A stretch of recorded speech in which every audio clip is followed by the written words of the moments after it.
When you're installing your garage door, it's pretty important that you want to brace the top section with a strut and an operator bracket.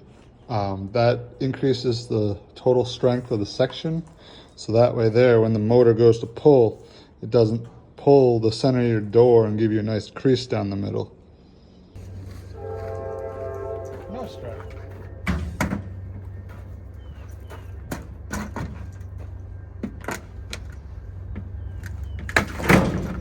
It broke.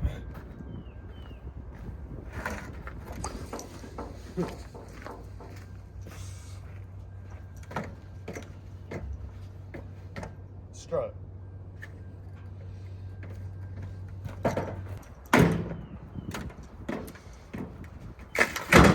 Nope.